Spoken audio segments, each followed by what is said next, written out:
Ya, buenos días a todas y todos. Muchas gracias por estar acá. Tenemos hoy en día un seminario con anfitriones de INRIA, Chile, Iniciativa de Datos e Inteligencia Artificial y Departamento de Ciencia de la Computación de la Universidad de Chile.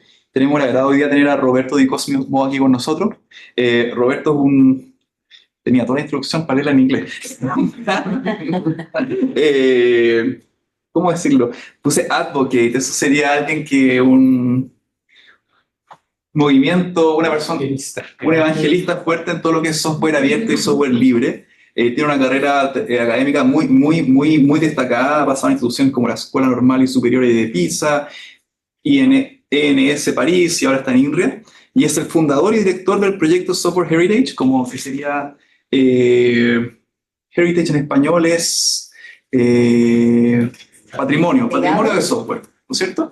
Y este proyecto busca de cierta manera archivar y utilizar para hacer inteligencia artificial todo lo que es software open source público y poder utilizarlo por un buen propósito, ¿sí?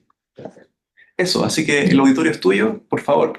Muchas gracias. Por favor, que tengan los celulares en silencio, para no rechazar. Bueno, muchas gracias por recibirme hoy acá. Bueno, primera cosa, me disculpo por mi español, no es exactamente castellano correcto, digamos, yo soy casado, mi señora es argentina, de paso estuve dando una charla acá la semana pasada, entonces soy italiano y aprendí español de Buenos Aires, que no es exactamente correcto, pero vamos a ver, sobrevivo con esto.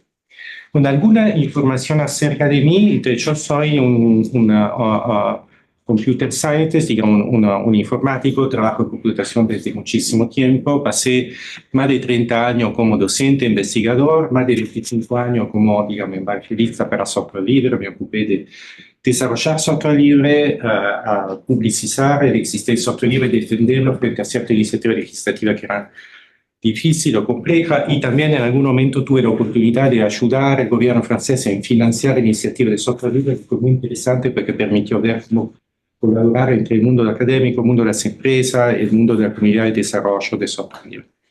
Bueno, hoy en día te voy a hablar, que no tengo mucho pelo, entonces tengo mucho sombrero, voy a usar dos sombreros. Un sombrero es que hago parte del Comité Nacional de Ciencia Abierta en Francia, que se ocupa de asesorar a los ministros de Educación Superior y Ciencia acerca de todo lo que es ciencia abierta, en particular nos ocupamos de la parte software. Y el otro sombrero es lo de fundador y director de Software Heritage. Bueno, cuando hablamos de software, en particular acá en el departamento de computación, ustedes saben que el software es en realidad la herramienta que cambió y que sigue cambiando el mundo donde vivimos. Los telefonitos que cada uno usa para mandar mensajitos, parece fácil, ¿no? Pero sí, ustedes estudian un poco los sistemas, se dieron cuenta de cuán complejo hacer un sistema que le permite en tiempo real de poner el like al mensaje de alguien o decirle uno por WhatsApp, nos vemos del otro lado, tomar un café. Atrás hay un sistema extremadamente complejo. Muchas de nuestro otro, de las otras personas que conocemos no saben que el software en realidad está escrito por seres humanos bajo forma de código fuente. ¿Viste? Como decimos nosotros, se escribe un programa, escribimos un programa, un texto. Bueno, cuando yo era estudiante, en el 1985, ve que pasó un poco de tiempo, usaba un libro de texto de Harold Davidson, es un profesor del MIT que contribuyó a la creación de la Free Software Foundation, contribuyó a la creación de Creative Commons y también era el origen de un sistema que se llama Scratch, que puede ser, ustedes escucharon, se usa para enseñar a programar con bloquecito a los chicos de joven. Bueno, en su libro digamos, de programación, decía que los programas hay que escribirlo por primera razón para que seres humanos lo puedan leer y solo accesoriamente para que máquinas la puedan ejecutar. La idea de eso era decir que efectivamente se puede imaginar, hasta 1980, eso es un profesor del MIT, le dice a los chicos, si me dan un deber que hicieron una carta que no lo puedo leer, van a tener una mala nota, ¿no? Porque sí, yo lo tengo que poder leer. Pero era más profundo. Es que el código fuente que uno escribe, hoy en día hay muchísimo código fuente disponible, no permite ver cómo es mucho más concreto. Es un pedazo, un fragmento de las 60.000 líneas que estaban embebidas en el módulo lunar de aterrizaje que permitió de poner un nombre en la Luna en el verano de 1969 y que de paso fue gracias a una mujer, que Margaret Hamilton, que dirigió el grupo de los desarrolladores de este software. La parte de izquierda que ven acá es la parte que es el assembler, viejo, etcétera, bastante complejo de entender porque es hecho para la máquina. Pero la parte a la derecha, que son los comentarios en inglés, nunca llegan a la máquina, son solo para los otros seres humanos que lo van a poder leer. Y le van a poder decir, pero bueno, acá ponían comentario porque no se entiende nada de lo de acá. Y seguramente con el lenguaje de programación más evolucionado no hace falta comentario. Bueno, ok, verifiquemos. Si ustedes pasan un poco más adelante, ese es un fragmento del código de Quake 3 Arena, que es digamos, el antenato de Call of Duty, de todos esos juegos donde se mata todo lo que se mueve. Y esa es una función que permite calcular 1 sobre raíz cuadrada de x, que normalmente es un número flotante, pero cuando fue hecho eso en los años 90, la computadora numérica era lenta y no se podía jugar. Y yo, si tengo un juego, muevo el joystick, no se mueve nada, me muero, no es un juego. Entonces acá era un truco que viene de la vieja origen de informática para calcular 1 sobre raíz de x en manera eficaz usando solo un número entero. Pero ve que acá los comentarios son importantes, mismo si alguno te dice simplemente que no entiende lo que está escrito nel código acá. Es extremadamente importante para entender lo que está pasando. Si quieren saber, después toda esa transparencia se la voy a compartir. Si quieren saber qué pasa ahí, se van a divertir. Hay mismo un video en YouTube que le explica bien cómo funciona. Van a tardar una tarde en entender cómo anda eso, está súper lindo. La razón por la cual le muestro eso es porque el código fuente es algo extremadamente importante. Quiero justo darle dos ejemplos de por qué lo queremos tener. Y como dice Len Schuster, que era el director del Computer History Museum, tener acceso al código fuente de un programa nos abre una ventana en la cabeza del conceptor. Por eso es muy importante tener el código fuente y no solo los ejecutables. Ahora, si queremos verdaderamente seguir así, significa que el código fuente es precioso, es importante, hay que preservarlo, hay que mantenerlo. Esa es la razón por la cual en 2016 se reveló al mundo esa iniciativa que se llama Software Heritage. Es una iniciativa que tiene como misión precisa de ir a recolectar cada línea de código fuente públicamente disponible del planeta, no importa de dónde eso viene, de asegurarse que eso sea preservado, que no se pierda, y hacerlo más fácilmente accesible a nosotros. Y digamos, para darle unos ejemplos, de alguna forma Software de un lado proporciona un catálogo universal de todo el software públicamente disponible. ¿Y por qué un catálogo? Pues si ustedes usan hoy en día herramientas como GitHub, saben que en GitHub hay un montón de software, pero no solo en GitHub, también hay gente que usa GitLab, que usa Bitbucket. Ustedes seguramente escriben código en Python lo encuentran en PyPy, no necesariamente en GitHub, o en JavaScript y en NPM, que son sistemas de gestión de paquetes. Todo eso está desparramado en miles y miles de diferentes plataformas del planeta. No hay un índice catálogo unificado. Nosotros lo estamos construyendo. Segunda cosa, es verdaderamente lo que considero verdaderamente un archivo.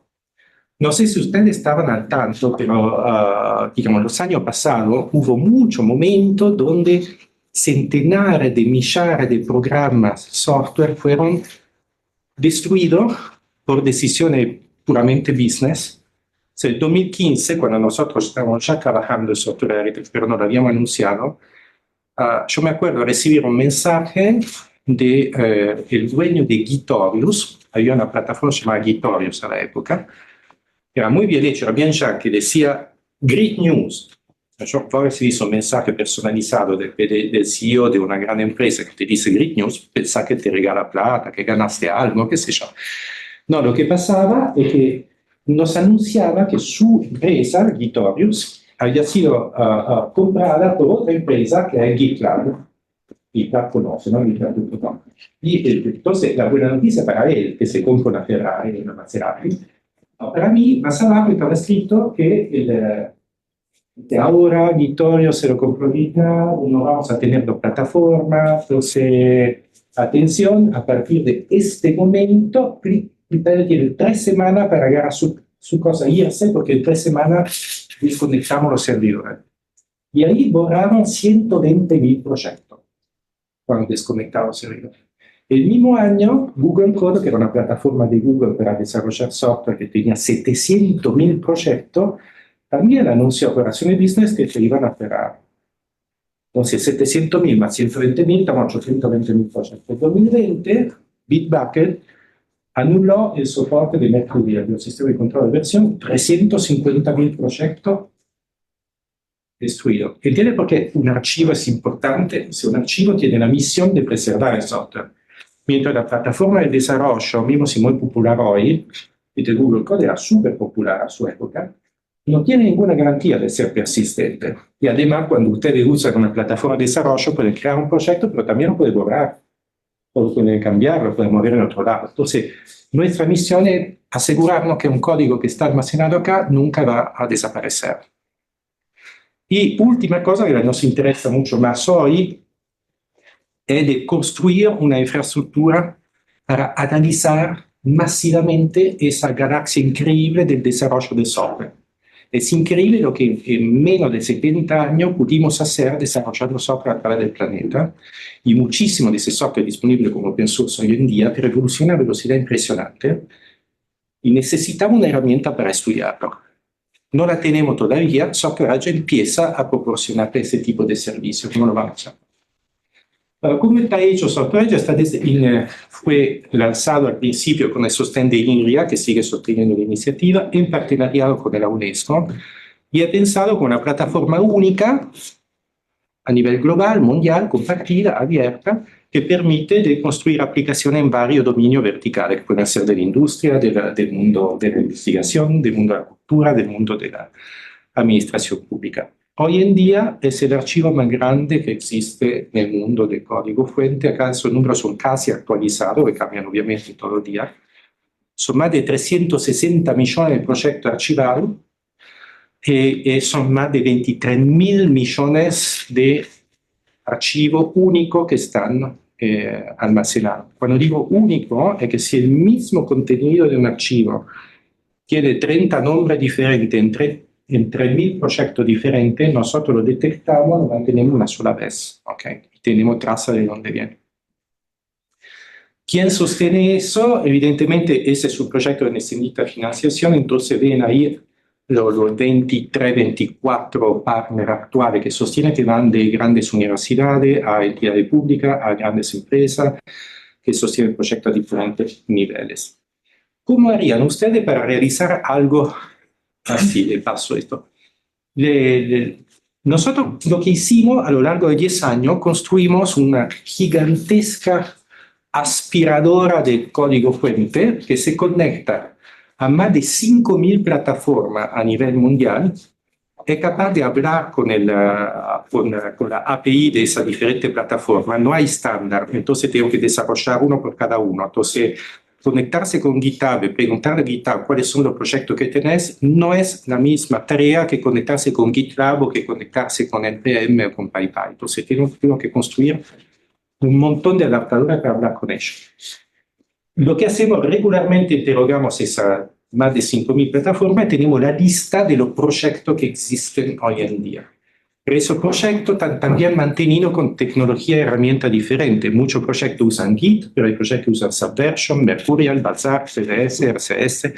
Hay paquetes de tipo Python, de tipo Debian, de tipo RPM, etc. Hay miles de cosas.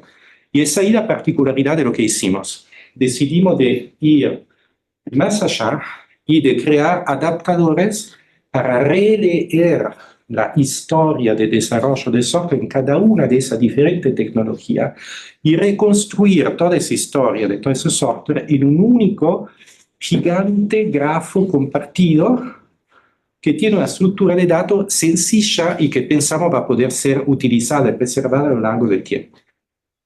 ¿Cómo es esa estructura de datos? Esencialmente tiene los contenidos de los ficheros.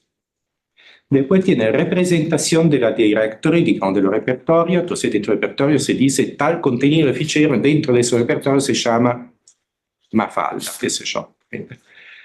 Y también tenemos la representación de los commits, revisiones, de la release, de los snapshots, que son esencialmente el estado de un repositorio completo con todas las ramas de desarrollo y las orígenes. Y de poco tipo de datos, pero uniforme en el cual encodificamos toda la diferente historia de desarrollo de todas esas miles de tecnologías que existen en el mundo. Resultado, hoy tienen en un único grafo que en realidad es un grafo social porque tiene la historia del desarrollo del software mundial, más de 50.000 millones de nodos acá, más de 800.000 millones de hardware, y eso representa la historia del desarrollo del software a lo largo de los últimos 70 años, en una única estructura de datos completamente deduplicada. Entonces, si este archivo aparece en dos repertorios diferentes, con no nombres diferentes, pero es el mismo contenido, lo almacenamos una sola vez y nos acordamos que lo vimos dos veces. Si este repertorio aparece en diferentes lugares del archivo, pero es el mismo repertorio, lo almacenamos una sola vez y nos acordamos de dónde viene. Y todo así por arriba. Bueno, esa cuenta la hicimos más desde 2018. En 2018 hemos visto cuál era el factor de compresión. O sea, si uno hubiera tenido que almacenar toda esa cosa separadamente, en lugar de identificando la parte común, el archivo en 2018, ahora no sé, como se vean los números, hubiera sido 300 veces más grande. Entonces, el factor de compresión aquí pasa. Y bueno, la cosa particular acá es cómo hacemos esto, es porque a cada uno de los contenidos, ese es fácil, le asociamos una clave criptográfica, una hash. Ese es fácil como calcular un hash de un archivo, ¿no? Escriben SHA-1SUM de un archivo, ya está hecho. La cosa es un poquitín más complicada, como se hace el hash de un repertorio o de una commit. Entonces ahí tienen que usar una técnica que era la técnica originaria de Ralph Merkle, por eso se llama Merkle Graph, que esencialmente combina los hash de los componentes de un repertorio. Bueno, todo eso nosotros lo especificamos claramente en la definición de lo que se llaman los Software Hash Identifier, que esencialmente son, para la gente que conoce bien Git, son una especie de identificador de Git, pero un poco más estructurado. Cada elemento del archivo tiene un hash, que es calculado a partir con la técnica de Merkle, pero con un prefijo dice es un software hash, hay un esquema de versión porque los algoritmos de criptografía que usamos acá pueden evolucionar, y un tag que dice cuál es el objeto por el cual damos el identificador. Y ya vimos que son 5 tipos de objetos, ¿no? Contenido, repertorio, revisión, release, structure. Eso identifica un objeto, pero lo que es más interesante es que usted puede identificar un objeto adentro del grafo. Y es ahí que permitimos agregar ese tipo de elemento de calificación, un nuevo tag, que permite decir, por ejemplo, ese objeto que se llamaba así en ese camino a partir de esa revisión que estaba en ese estado del repertorio que encontraba en este lugar. Y además lo que nos interesa son esa línea de acá al interior. Entonces se puede especificar el contexto en el cual encuentro el archivo y la parte del archivo que me interesa. Entonces eso ya es un estándar a nivel industrial. El Software Package Data Exchange, que mantenido por la Linux Foundation, usa esos identificadores. Y hay un estándar ISO que se llama 18670 que permite de haber una representación oficial de ese tipo de identificadores. ¿Qué significa tener eso? Significa que, por ejemplo, en una presentación como esta, ustedes pueden insertar ese tipo de identificador, exactamente eso es lo que voy a usar ahora, está atrás de ese enlace de acá. Y ahora no tengo internet, eso no está muy bien. Segundo.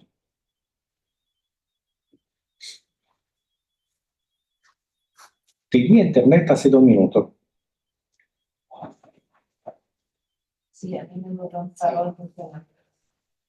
Sí, no sé. Bueno, vamos a hacer otra cosa. Tengo que poner en su conexión. Perdón, eso no estaba previsto. Pero ya está. No, ok, ya. A ver, lo que estaba haciendo yo también. A ver.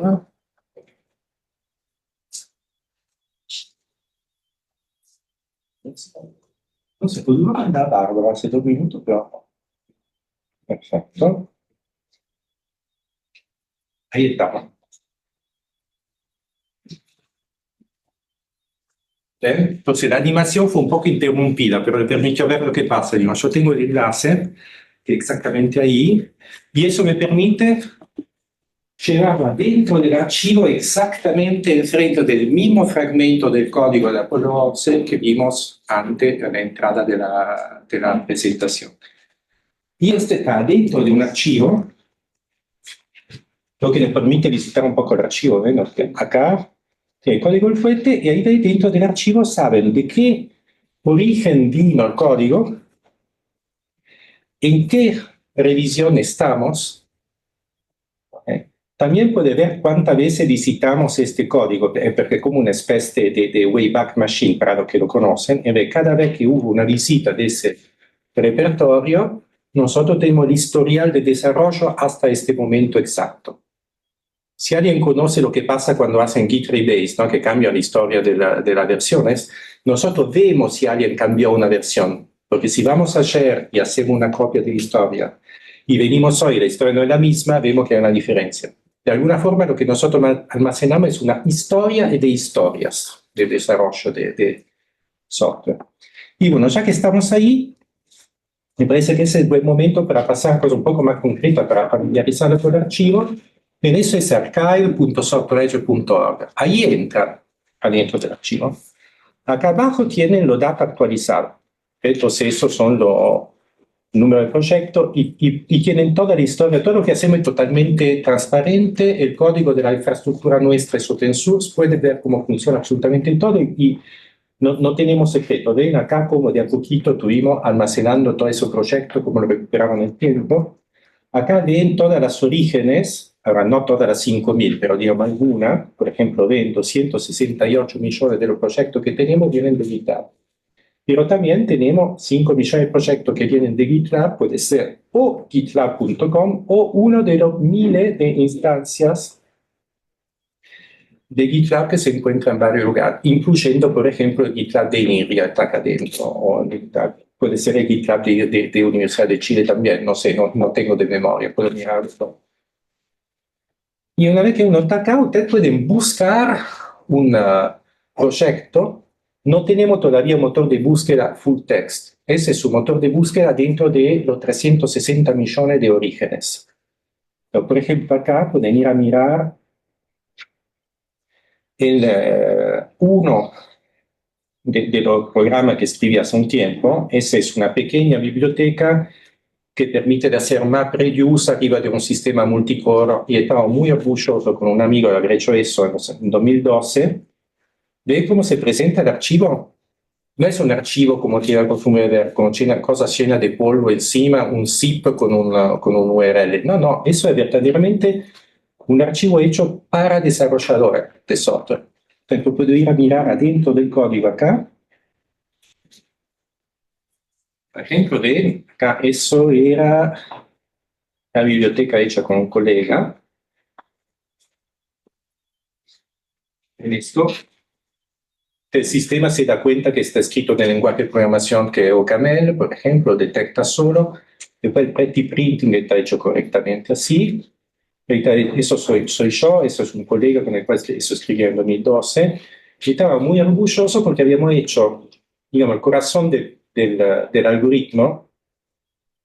Está acá, este Simple Mapper. Eso es esencialmente un MapReduce que en el artículo que habíamos publicado decíamos que era 29 líneas. Después, eso saben dónde estaba. El código estaba en Gitorius, que yo publiqué en 2012, ese artículo, que puse mi código en Gitorius. 2015, Gitorius cierra. Entonces vas a ver mi artículo, apunta a algo que te da 404, y no está más el código por ningún lado. Y yo no sabía, digo, ¿cómo hago ahora? Lo estuve buscando el código por un lado, ¿dónde lo encontré? El software, porque habíamos hecho una copia de Gitorius cuando se cerró, entonces pude recuperar la cosa.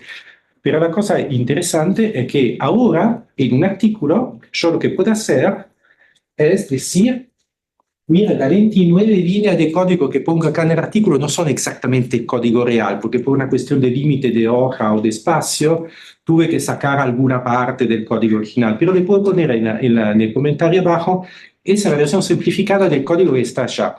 Y allá es un enlace que te trae exactamente acá. ¿Y cómo agarro el enlace? Bueno, todo el tiempo cuando visito el archivo, yo puedo en cualquier momento sacar a flote esa barra roja que nos da el identificador único de la cosa que estoy mirando. Entonces, si estoy mirando un fragmento de código, me da el identificador del fragmento de código. Pero también puede elegir decir, no, no quiero el identificador de fragmento, quiero el identificador del repertorio donde se encuentra el archivo, o de la revisión, o de todo snapshot del sistema. Elijo yo cuál poner adentro de mi referencia. Además, la otra cosa interesante, que no sé si usted ve o no sé cómo funciona en Chile, pero es difícil a veces tener visibilidad para el código que uno desarrolla. ¿Y cómo se hace para citar un programa en un artículo científico exactamente? ¿Cómo se hace para apuntar un código a un artículo donde nos piden que rendamos disponible el software usado para el artículo? Por ejemplo, porque hay un Artifact Evaluation Committee en la conferencia o una cosa así. Por ahora no es súper claro. Hoy en día se vuelve súper sencillo usando exactamente ese tipo de tecnología. Y si además ustedes quieren citar el código de otro o quieren hacer que el código de ustedes sea fácil de citar, hay un sistema súper fácil. Le voy a mostrar exactamente cómo anda. Acá. Ve que en ese archivo yo tengo, en mi código agregué un archivito que se llama codemeta.json. Eso le da el linked data, una presentación del contenido del archivo con mi referencia y todo. Entonces, cuando ese está presente, el sistema le genera automáticamente una citación en BibTeX que pueden agarrar e integrar en su publicación. Y de vuelta la citación puede ser para un fragmento, para un contenido, para un repertorio, para lo que quieran ustedes mencionar. Lo copian, lo ponen en el artículo, ya está. Es súper fácil. Y eso para el código de ustedes o para el código de alguien más. Pero dice, bueno, eso es súper interesante, pero ¿cómo hago asegurarme que mi software esté almacenado adentro del archivo? ¿Cómo funciona? Nosotros pasamos regularmente, bajamos código de varias plataformas, pero por ejemplo, GitHub es gigantesco, crece de 50 millones de proyectos cada 6 meses, eso es lo que vemos. Es difícil tener todo al día inmediatamente. Lo que creamos es un mecanismo que llamamos el Save Code Now, que le permite a ustedes decir, ese código de ahí, el mío o uno que uso en el artículo, me gustaría que esté archivado rápidamente. Por ejemplo, acá puedo elegir un código en Git. Por ejemplo, esto. Hago Submit. Eso entra en la lista en la cola de pedido de archivaje y va a ser archivado súper rápidamente, en 1 minuto lo van a tener. Y desde que abrimos eso hay más de 1.800.000 pedidos de archivaje que fueron hechos. Y bueno, lo pueden hacer. Pero también lo pueden integrar con Webhook. Por ejemplo, el socorro de acá es un pedido que viene de un Webhook. Que digo, si quieren saber cómo usar todo eso, es muy sencillo, van a ir acá a la home de ahí y tienen esta instrucción que demuestran cómo hacer el archivado y cómo configurarlo, Webhook, etc. Bueno, pero esta es la parte, digamos, no necesariamente muy interesante para informáticos, ¿no? Acá le estamos mostrando cómo nosotros como informáticos podemos hacer cosas mucho mejor de la que se hacen ahora para preservar, referenciar software común. Pero hay mucho más si ustedes quieren hacer cosas interesantes. Vamos a ir un poco más adelante de eso. Porque construyendo esa infraestructura que al principio era justo para preservar el código, hacer que sea fácil de encontrar, fácil de referenciar, fácil de citar, etc., nos dimos cuenta que terminamos armando una infraestructura que revoluciona por varias razones, porque no es cualquier archivo. Como le dijimos, esto no es justo un archivo donde hay cajita con etiqueta encima, es realmente un grafo con todo el historial de desarrollo. Y no es cualquier grafo, pero un grafo que en realidad es una blockchain. Todo lo que vieron ahí es una blockchain de todo el software. Ojo, que cuando se habla de blockchain en general ustedes piensan en criptomoneda, en particular ahora, ¿no? Con todos los escándalos de las últimas semanas. Pero una criptomoneda es una blockchain más un algoritmo de consenso distribuido. Nosotros tenemos justo la parte blockchain sin el algoritmo de consenso distribuido. Es la herramienta para archivar software de investigación, pero sobre todo, como ustedes vieron, nosotros hacemos todo ese trabajo de limpieza de datos, no importa de qué plataforma viene, no importa de qué sistema de versión viene, todo eso se divide en un único grafo uniforme. Toda esa tarea es la famosa tarea de data cleaning y data normalization, que es el prealable para poder hacer big data análisis o para hacer machine learning. Entonces, de hecho, esa infraestructura compartida permite hacer de manera muy eficaz la base para hacer análisis de Big Data. Y entonces, acá era la parte de demo, pero la voy a pasar. Y la parte de demo que vimos, la vimos ahí. La parte interesante es que todo ese grafo ahora es disponible para ustedes, si quieren jugar con ese grafo, es disponible en AWS como un dataset abierto. Entonces pueden bajarse ese grafo de 50.000 millones de nodos, 800.000 millones de arcos, para usarlo para analizarlo directamente y no ni siquiera necesita una cuenta en AWS, ¿viste? Acá es no sign 3, questo puede encontrarse. Cuando tienen esto, me alargué demasiado, tengo que llegar a la partida. Cuando tienen eso, pueden hacer cosas divertidas. No sé si alguien acá hace software engineering o no. ¿Alguien? ¿Uno? Bueno, ok, entonces va bien para vos, me perdonan los otros. Hace unos años, me acuerdo, había visto pasar un artículo en Empirical Software Engineering donde la gente decía, queremos encontrar cuáles son los verbos más populares utilizados por los desarrolladores cuando hacen commit. No sé si saben, cuando la buena práctica, cuando se hace commit, uno tiene que poder leer el texto del commit como this commit will, y después hay un verbo. Entonces, this commit will fix the bug, will add this functionality. Entonces, la pregunta era cuáles son los verbos más populares. Y el articulito decía, bueno, reclutamos dos postdocs, compramos una super máquina, nos bajamos 150.000 archivos de GitHub, hicimos todo eso, después de 18 meses acá el resultado. Bueno, hoy en día, pueden hacer la cosa siguiente.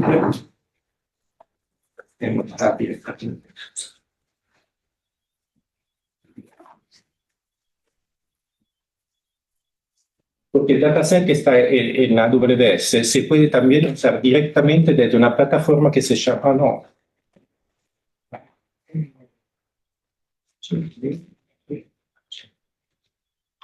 No. ¿Alguien me ayuda a leer qué es esto?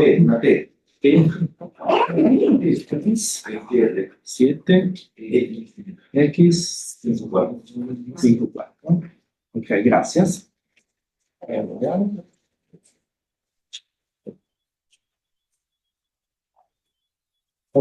Si son familiares con la cosa que se llama Amazon Athena, es un motor a ver, 24. Es un motor de SQL paralelo distribuido que permite hacer scanning de tabla de manera muy eficaz. Y ahora acá vamos a intentar de hacer la experiencia del artículo que le comentaba. Me desapareció un dato.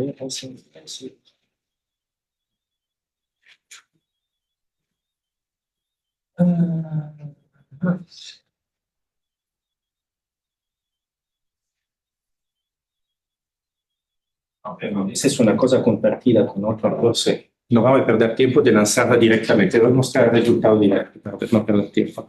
Sencillamente, acá seleccionamos de la tabla de revisión los mensajes más cortos de 1 megabyte, por ejemplo, un mensaje de 60 megabytes, espero que ustedes no hagan esto, y después sacamos el espacio adelante y atrás, ponemos la primera palabra, la ponemos en lowercase, agarramos la raíz, borramos la que son vacías, la ordenamos la agrupamos para los verbos y lo contamos. El resultado acá tienen el resultado. Pero primero, update, 271 millones de mensajes commit empiezan con update. ¿Cuánto tarda? 33 segundos de ejecución. ¿Cuánto sale? Bueno, tienen que saber que en Amazon Athena uno paga $5 por terabyte de datos escaneados, no se paga el computer. Eso es 100 gigabytes, entonces eso costó 50 centavos de dólar, 33 segundos para tener ese resultado. ¿Por qué? Porque nosotros hicimos todo el trabajo de recuperar los datos, de duplicarlo, ponerlo en estructura y ponerlo de manera que ustedes lo puedan usar de manera eficaz. Pero eso es muy eficaz para tratarlo si ustedes quieren hacer búsqueda que funciona con SQL, pero en un grafo SQL no necesariamente es la mejor tecnología, ¿no? Porque no permite de hacer búsqueda recursiva, ¿no? Entonces acá se desarrolló en los últimos 5 o 6 años. Mi cofundador del proyecto se llama Stefano Zacchiroli, con Sebastiano Vigna, Paolo Boldi, Antoine Tetri. Sebastiano Vigna, Paolo Boldi, que ustedes acá tienen Gonzalo Navarro, ¿no? Que trabaja en estructura de datos compacta.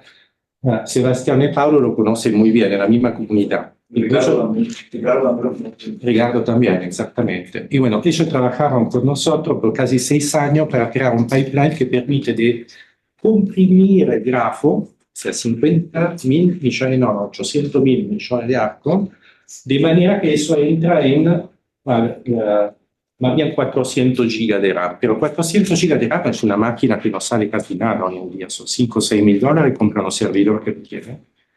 Y a ese punto se puede hacer búsqueda súper rápida dentro del grafo. Uno escribe el algoritmo de visita del grafo, puede hacer un montón de cosas. Hay interfaz en Java, en Rust, hoy en día disponible. ¿Y qué se puede hacer una vez que usted tiene el grafo a mano? Entonces, un ejemplo lo vimos, ¿no? Eso de hacer esa búsqueda tipo software engineering así. Otro ejemplo es empezar finalmente a usar software como ese gran telescopio para explorar el desarrollo del software NetGen. Entonces, primera cosa que se pudo hacer acá era un análisis de 50 años de desarrollo del software, cómo están almacenados en el software. Yo atravesé toda la historia, con alguna heurística para asociar, digamos, los commits a países.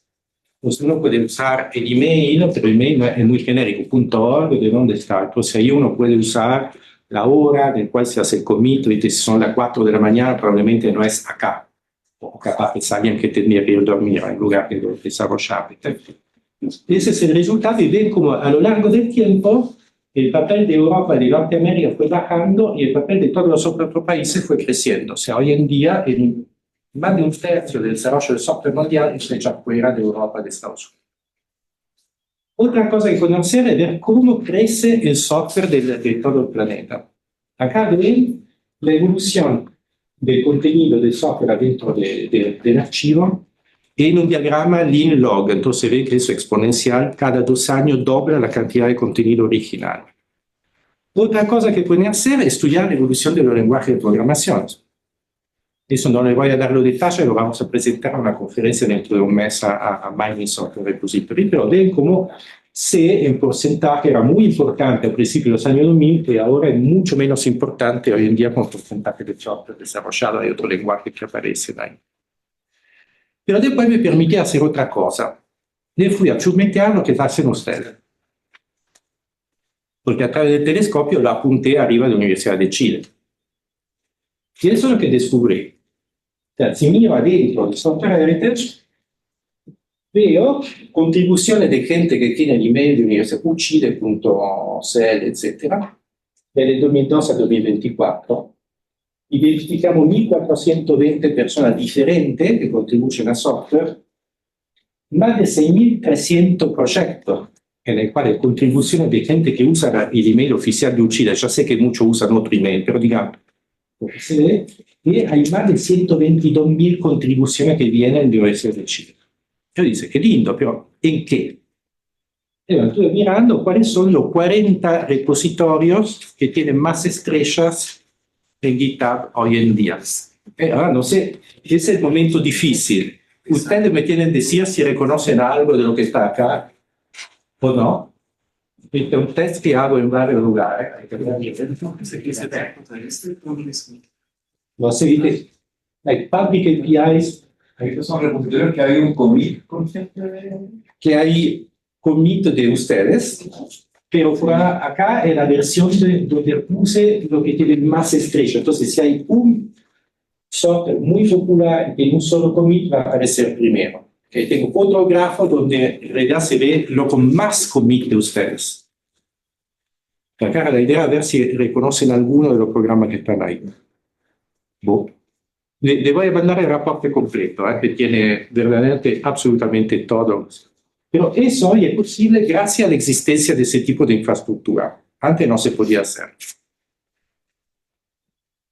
Y esos son los lenguajes de programación que ustedes usan más. Python, HTML se puede discutir, JavaScript, Jupyter Notebook, Java, R, etcétera, etcétera, etcétera. También hay Lua, que es como lenguaje de programación de acá. Eso verdaderamente es un dato global y confiable, verdaderamente el número de commits en qué lenguaje de programación están. Bueno, larga introducción, y ya sé que se está preguntando en qué momento vamos a hablar de inteligencia artificial. Ahora hablamos de inteligencia artificial, pero quería que primero se familiaricen con qué es esa infraestructura, por qué la construimos y cómo es que después de 10 años por fin se pueden hacer cosas interesantes. Como, por ejemplo, venir a mirar que está en los bolsillos de ustedes, que están desarrollando hoy en la Universidad de Chile. Una pregunta dice, este es un recurso increíble, si ustedes se dan cuenta, es la más grande base de datos de software de código fuente disponible en el planeta hoy. Y se tiene también una particularidad, por cómo está hecha. Nosotros nunca almacenamos dos veces el mismo código, porque está todo duplicado. Entonces, cuando ustedes hacen el entrenamiento de modelo, no sé si alguien se ocupa de esto, es fundamental nunca presentar al modelo dos veces el mismo tipo de datos, porque si no eso, digamos, falsea todas las estadísticas. Que en el mundo del software, si ustedes bajan todo duplicado, hay millones de duplicados. Porque la primera cosa que hace la gente para contribuir a hacer un fork. Entonces, si se bajan todo duplicado, después van a ir a buscar y tienen que eliminar todo ese duplicado que no les sirve de nada. En nuestro archivo, ese dato ya está hecho. Y no solo por GitHub, sino por toda la plataforma de esta.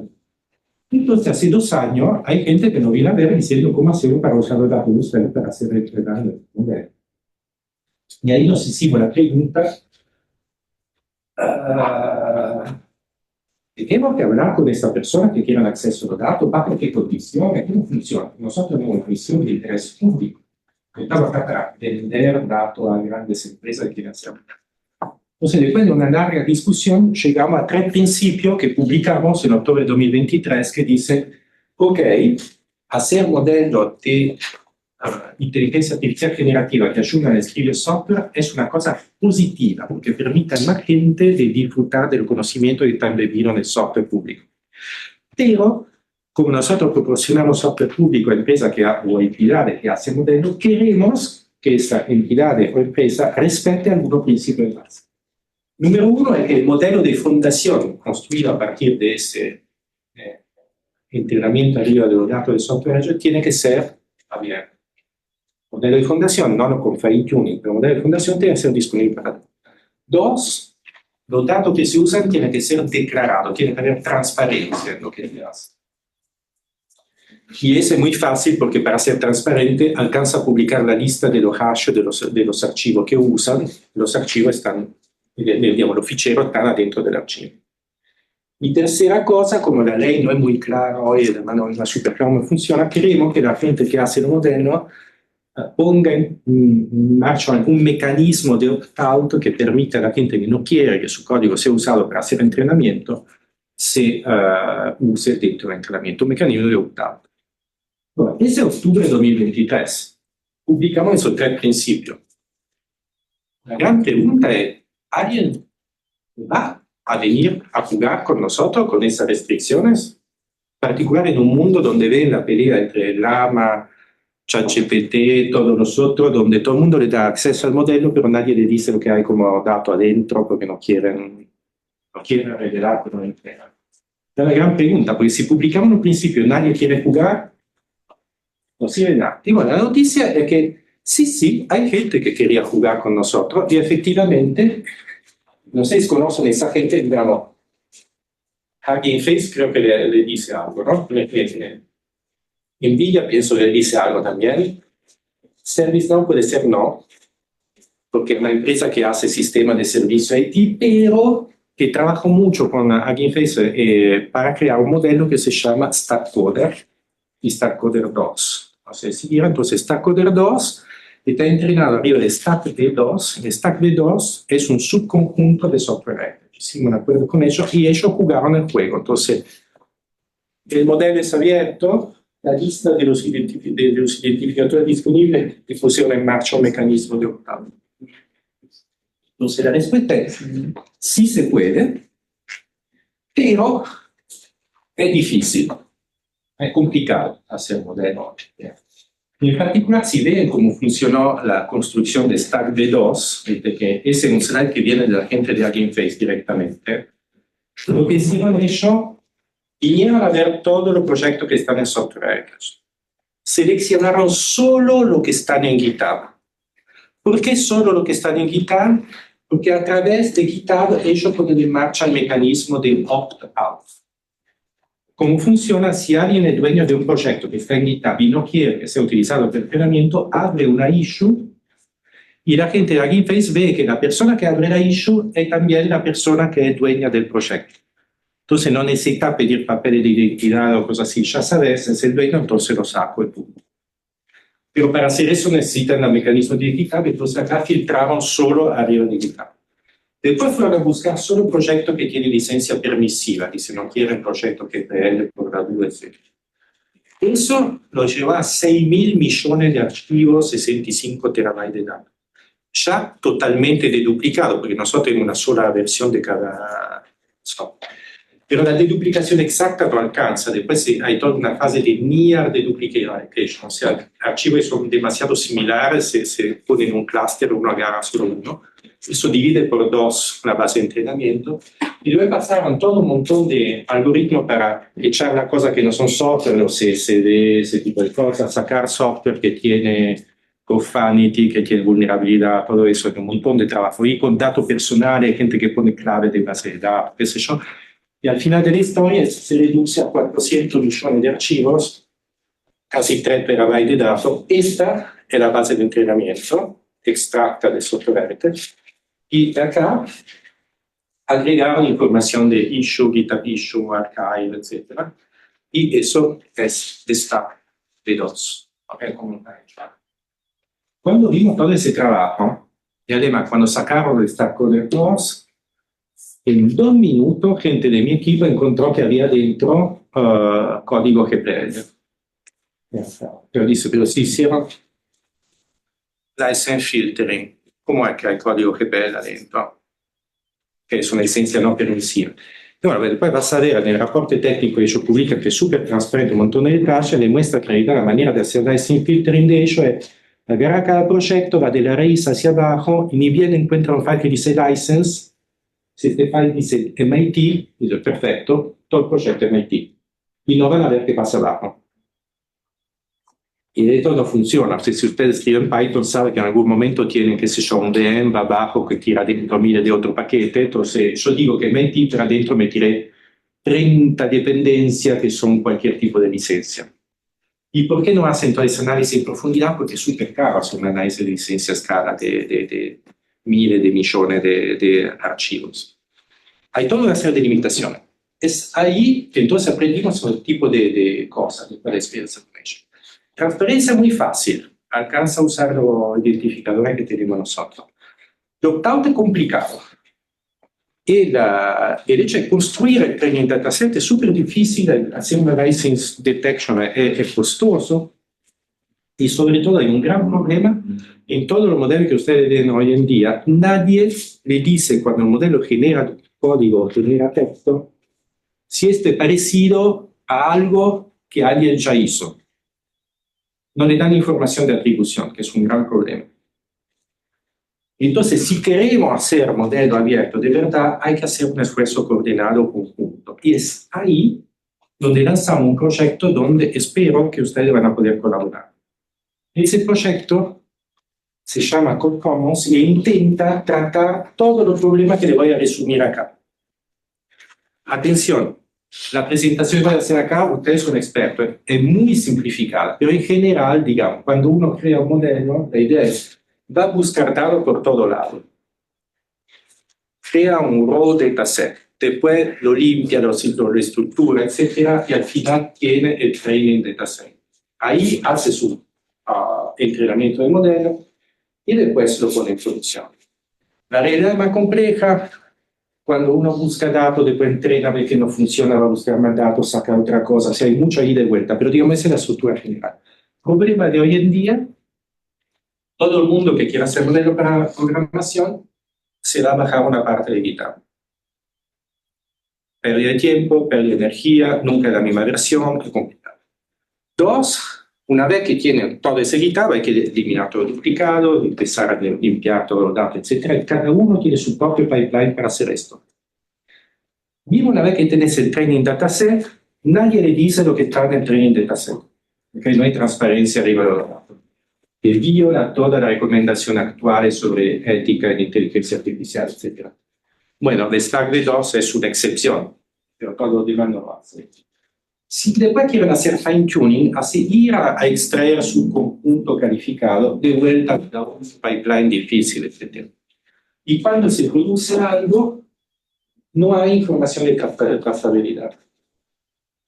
Lo que queremos hacer nosotros es tratar todo ese tema y llegar a un punto donde hay un solo punto donde la gente va y encuentra todos los datos ya bajado una sola vez estructurado bien. E encontrar una plataforma donde hay un pipeline normalizado para limpiar los datos y extraer eventualmente su conjunto calificado.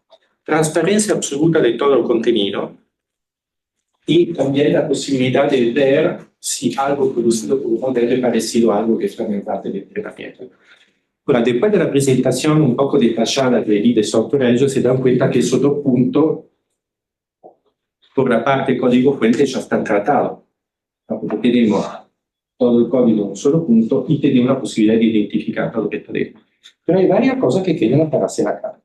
En particular, a mí me gustaría, si fuera uno que desarrolla un modelo que quiere hacer fine-tuning por una aplicación particular, me gustaría poderle decir a un sistema: me podés encontrar todos los proyectos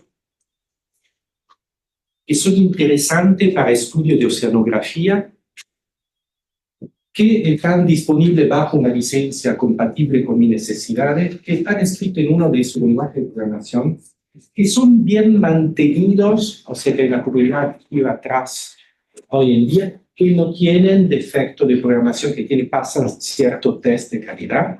¿No le gustaría a usted poder hacer una cosa así? A mí me gustaría. Yo le digo, y después aprieto un botón y me da la lista de ese proyecto. Yo produjo esto con base de entrenamiento para hacer fine-tuning con un asistente de alguien que hace estudio de oceanografía. Para hacer fine-tuning en modelo general. Si quieren hacer algo a Fiori, ¿cómo hacen? No es súper fácil, ¿no? Hacer algo así. Por acá llega Code Commons. Code Commons es un proyecto que es financiado por el gobierno francés. Son 5 millones de euros sobre 2 años. Después vamos a ver quién participa. Y la idea es intentar una respuesta a todo ese punto. El punto de partida es otro. Ya tenemos el código fuente, ya tenemos toda la historia de la acción. Pero nos falta mucho para poder realizar esa búsqueda que dijimos. En primera etapa, negociamos un acceso privilegiado con la supercomputadora nacional y francesas para ese tipo de proyecto en los próximos 2 años. Y después vamos a buscar un montón de información de contexto acerca de los proyectos. Información que habla del proyecto software que viene de la tierra. Y en particular, ¿cómo hago para saber si un programa es interesante por gente que hace oceanografía? Acá pongo el otro sombrero, ¿viste? El sombrero del Ministerio de Ciencia Verde. Resulta que hace 3 años añadimos a la, digamos, especie de dashboard, no sé cómo se dice en castellano, eso, tablero de bordo que el gobierno francés usa para seguir la evolución de la política de ciencia abierta, agregamos un monitoreo del software producido por investigadores franceses. ¿Cómo se hace el monitoreo? Se agarran cientos de miles, más de 1 millón de publicaciones donde hay por lo menos un investigador francés, se lo pasa a un modelo de inteligencia artificial que detecta las menciones de software. Por ejemplo, si en un artículo alguien de ustedes escribe, escribimos en Python el software Carlitos que hace tal cosa y lo pusimos a disposición allá, hay 3 menciones diferentes. Escribimos en Python, estoy usando Python, uso del software. El software Carlito, creación del software, que está disponible allá, entonces partage del software, puesta a disposición del software. Entonces está la creación, al uso y la puesta a disposición.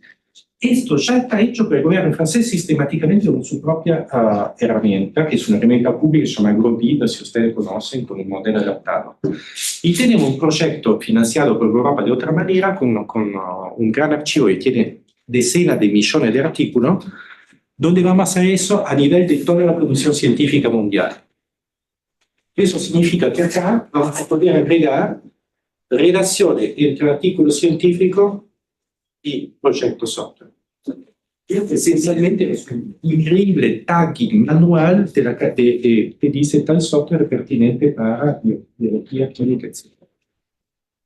Otra cosa que vamos a hacer es un análisis masivo del código adentro ahí, entonces el análisis de licencia de todo, de decenas de miles de millones de código fuente para tener información de licencia correcta, no hay licenses que está ahí, análisis del lenguaje de programación, análisis de calidad de código, y después también vulnerabilidad, y después agrandar ese gran grafo que ustedes vieron para poder de manera eficaz decir tal archivo en realidad apareció la primera vez acá y en realidad se puede atribuir a tal autor.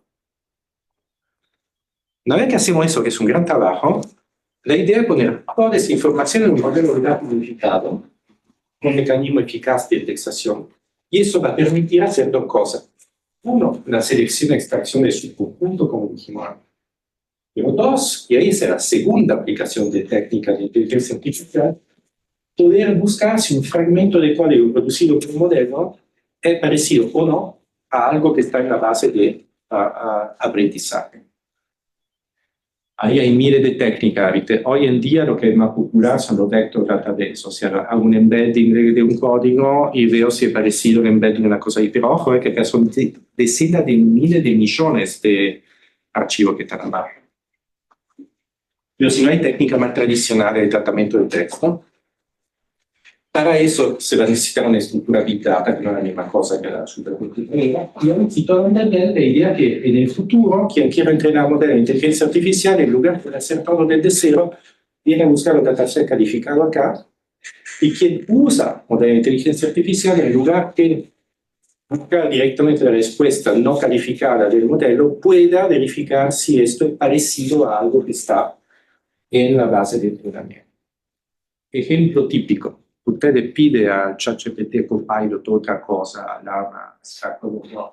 de escribir que sea un algoritmo particular, una implementación en, qué sé yo, en Rust, un algoritmo particular que le sirve, el modelo genera algo, y el sistema de calificación dice, mira, es el 99,5% parecido a este código de ahí que hace parte de esta biblioteca que está mantenida por esta gente. Es disponible bajo licencia, qué sé yo, GPL. Ahí usted tiene un árbol de decisión. No quiero licencia GPL, entonces tiro y me generas otra cosa. Sí, me está bien licencia de GPL. Ahí tengo 2 posibilidades. Gracias, agarro el código, lo embarco y pongo la mención de dónde viene. Y debo decir, ¿en serio? 99,5% parecido a una biblioteca que está bien mantenida por gente que hace todo eso. No me voy a crear yo un código nuevo que después tengo que mantener. Le digo, modelo, muy bien, ¿sabe qué? Tira lo que escribiste y te escribe justo las 2 líneas para importar la biblioteca y mantener la biblioteca. Lo que pasa ahora con todo ese modelo de IA generativa es muy genial para quien escribe código, porque escribe código a kilómetro.